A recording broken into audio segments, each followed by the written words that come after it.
ఆపదలో నుండి వారిని విడిపించు. వారిని దేవుని హల్లెలూయా. కష్టాలు ఉన్నప్పుడు మనం ఎవరికి మొరపెట్టాలి? దేవుని మొరపెట్టు. అప్పుడు మనకి ఆ నీటి ఇస్తాడు. ఒకసారి 20 వచనం చూడండి, మీకు అర్థమవుతుంది. ఆయన తన వాక్కును పంపి వారిని బాగు చేసెను. ఆయన వారు పడిన గుంటలో నుండి వారిని విడిపించెను. హల్లెలూయా. హల్లెలూయా. ఎప్పుడైతే కష్టాల్లోని అందులోనే పడిపోతే ఆయన వాక్యం ద్వారా మనం బయట లేవాలి. హల్లెలూయా. హల్లెలూయా. హల్లెలూయా. మనకి ఎన్ని కష్టాలు వచ్చినా ఆయన వాక్యం మన హృదయంలో ఉండాలి. అప్పుడే మనం నిలుస్తాం. హల్లెలూయా. అలాగే హల్లెలూయా. ఇప్పుడు దేవుడు ఎప్పుడో 200 సంవత్సరాల కిందే రాశాడు. ఒకసారి ఉపదేశ కాండం 19 చూడండి.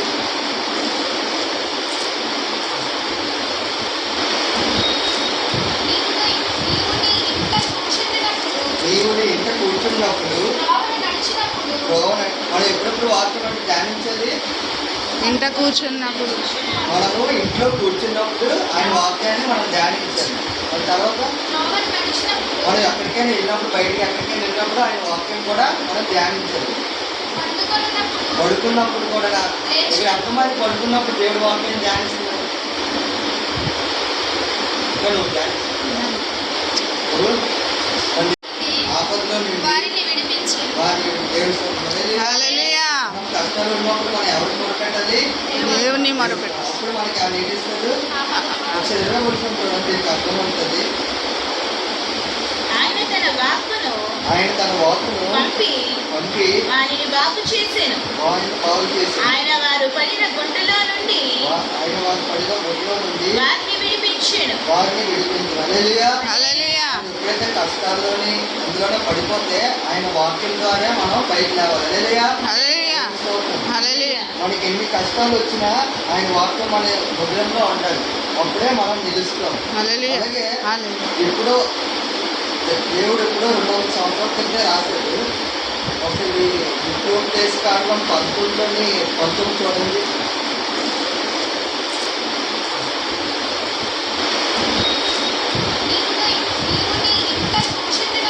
దేవుని ఇంట కూర్చున్నప్పుడు మనం ఎప్పుడెప్పుడు వాక్యం ధ్యానించాలి.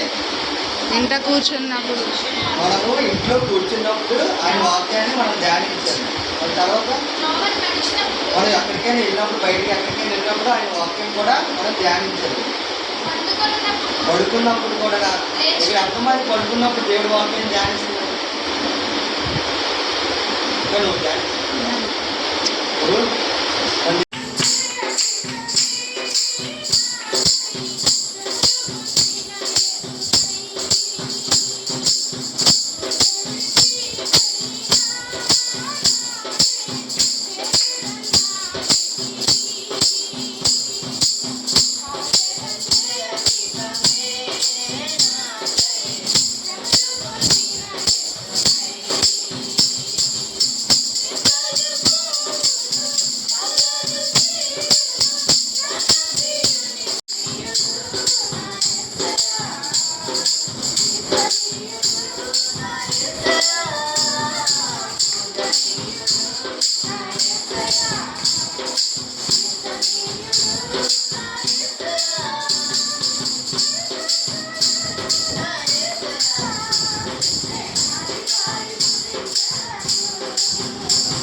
నా పాదములు నా త్రోవకు మన హృదయంలో ఎప్పుడు ఆయన వాక్యం ఉంటారన్నమాట. అప్పుడే మనం ఎక్కడికి వెళ్ళినా విజయాన్ని సాధిస్తాం.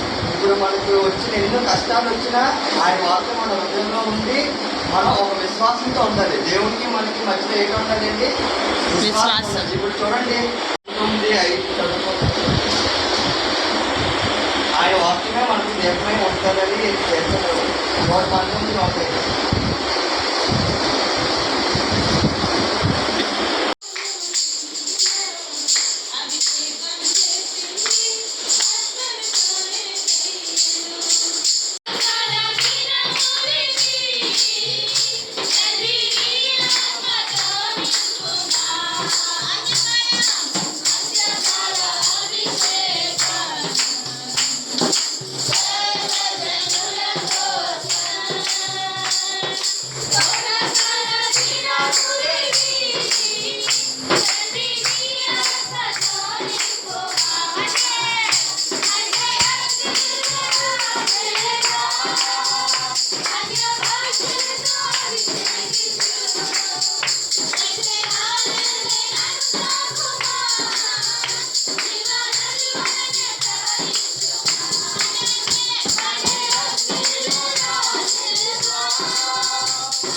బయలుపరిచింది ఏంటంటే సంఘము కొరకు ఆసక్తి పరుడు, దేవుని పని విషయంలో ఆసక్తి పరుడు, దేవుని కార్యం చేయడంలో ఆసక్తి పరుడైన ఆ కుటుంబాన్ని దేవుడు చూపిస్తున్నాడు. చాలా కుటుంబాలు దేవుని సన్నిధికి వస్తాయి. చాలా కుటుంబాలు ఏమండి బాప్తిసం పొందుకున్న వారు ఉన్నారు. చాలా కుటుంబాలు దేవుని సన్నిధికి అనేక కాలం నుంచి అనేక సంవత్సరాల నుంచి వస్తాయి. కానీ కొరింథీ సంఘంలో ఒక కుటుంబం ఉంది. దేవునికి స్తోత్రం. భార్యాభర్తలు ఇద్దరు కూడా ఏకీభవించి ఇలాగా అపోస్తుడైన పౌలుకి సహకరించే వ్యక్తులుగా ఉన్నారు. అపోస్తుడైన పౌలు సువార్త ప్రకటిస్తూ ఏమండి కొరింథీ సంఘానికి వచ్చాడు. ఏం చేశాడండి? కొరింథీ సంఘానికి వచ్చాడు. కొరింథీ సంఘానికి వచ్చినప్పుడు అక్కడ ఇద్దరు వ్యక్తులు కనబడుతున్నారు.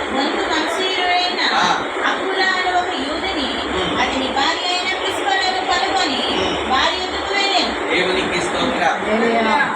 ఏమండి కొరింథీ సంఘంలో చాలా మంది ఉన్నారు కదండి. ఆ కుటుంబం దగ్గరికే వెళ్ళడం ఏంటి అమ్మా? ఎందుకు వెళ్ళాడు?